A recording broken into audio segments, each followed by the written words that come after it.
Hello, friends, and welcome to episode 3 of Middle Game Strategies for Success. And today we have an opponent, Armageddon from Poland, from Indonesia. I keep forgetting Indonesia. Okay. And we're not going to focus on the opening, we're only going to focus on the middle game because I want to teach you how to think like a grandmaster in the middle game.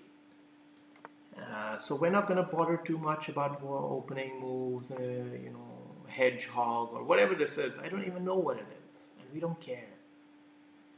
But now we are at the middle game, and we want to start thinking in principles. One of the ideas is what to do with this bishop, and there is a certain idea which could be over here, but I'm feeling like I should keep him either here or there. This bishop is kind of a critical piece for him. It might help him with this maneuver in the future. And I don't know, I just get the feeling like trading off that bishop right now wouldn't be the worst idea. I also have to think what to do with this knight.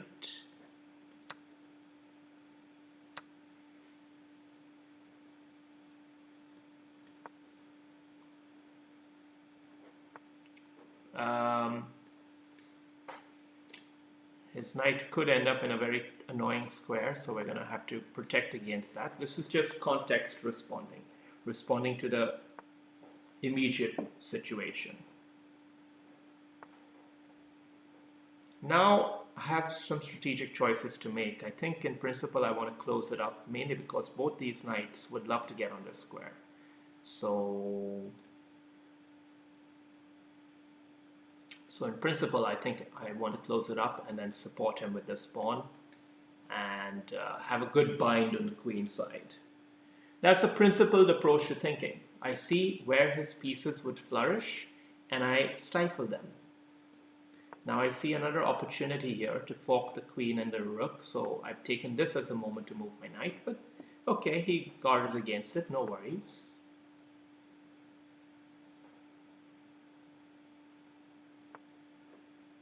He's got some, okay, he's going for some kind of blustering potential here, and it's something to definitely be a little bit concerned about, but it's not the time to panic either.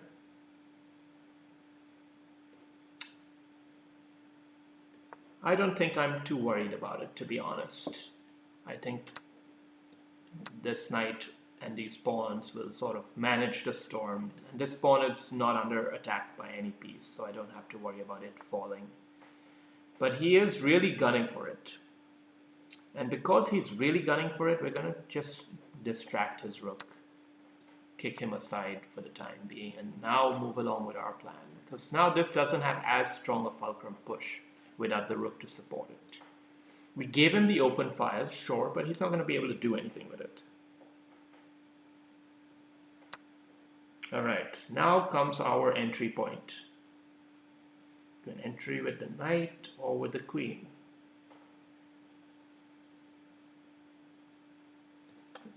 Sorry, only with the knight, naturally. The knight is here. So we have a target. Now we have a target and he has an idea. He has a semblance of a plan. If we double up on that pawn, he can double up with his pieces here. So what do we do about this plan here? What do we do?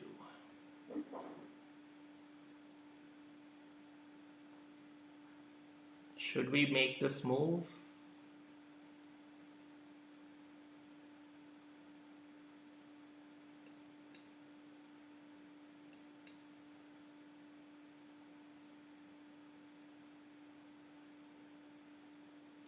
I think so, mainly because bishop hits the knight, which forces him to make either a move which stops his own attack or a retreating move. So I kind of like this idea. I think this was the right time to play it. We still have this in the bag, this idea here. Okay, now we have a new weakness that we have to take care of. So we're gonna have to move our queen perhaps here, attacking many different pawns and defending pawns at the same time. You can also consider moving it here to take advantage of this diagonal. Maybe, I don't know.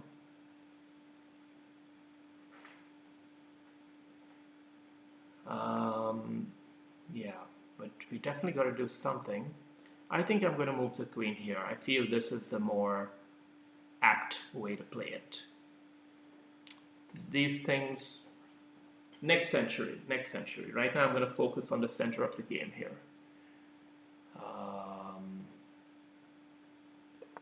And my knight is in a wonderful square here, attacking that piece. So this side of the equation is taken care of on its own time frame.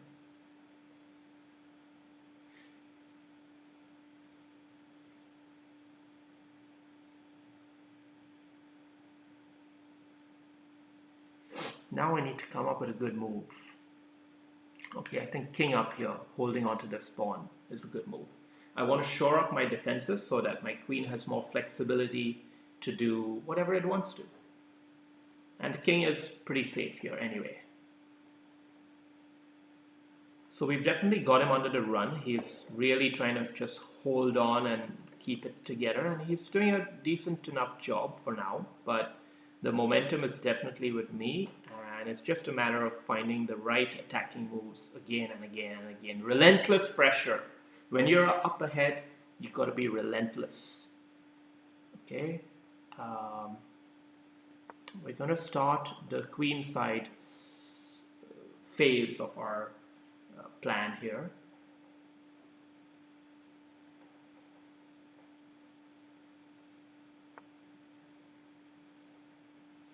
I think he doesn't have clear ideas on what he wants to do next. Okay, he's guarding those squares. Can we do this? Should we do this? I think queen here is pretty good, powerful attacking and attacking here. We've given up this diagonal because he's defended it pretty well with his knight and his queen, but now we've got new targets, new responsibilities, new ideas. And we're gonna go and launch in right away here. We're just gonna dive right into the chaos. If he comes for a back rank type of approach, our knight would be in time to defend. But he's decided to dilute the position instead and try to go for a draw. Very interesting. Probably not going to work. We have this maneuver here, which it doesn't really do much, but okay. He's just going for an endgame here. Unfortunately, I don't have a ideal square for this knight. I would have loved to have moved the knight right here, but his own knight is there. Reason being is so that I could then bring him here. We got to get our king in the game. This is going to be a time rush. That's what his idea is. He's trying to blitz us out a little bit. And we're going to make sure he can't do that so easily. I do have to worry about these pawns. His knight could end up snapping one of them off and then queening. So we need to make sure this pressure is kept on very well, but we've also got to keep our defense solid. And we're going to have to play fast, but we don't have to panic just yet. At least right now he seems to be frozen for moves. Oh, trade of the knights, 100%. 100%. What are you doing, sir? That's like gifting it to me on a platter. And now we're just going to be patient. We're not going to, go hunting for it recklessly. We're just going to walk our pawn up all the way. Good game. All right. So I hope you learned from this masterclass on middle game strategy. What did we do? We played the opening, and then this was a key idea, trading off the bishop. It's a good bishop for our bad bishop. So that was one key idea. What else did we do? We warded off from the knight from doing any nasty shit here. What else did we do? We closed him up. All his pieces they wanted to get free, and that freedom would come from some kind of explosion moves over here. But we blocked that off so that all his pieces would get stifled. That was another key idea. What else did we do? We, after we do this, of course, you've got to expand on this side of the board. That's where the natural game has momentum. And you've got to hold off on any plans over here.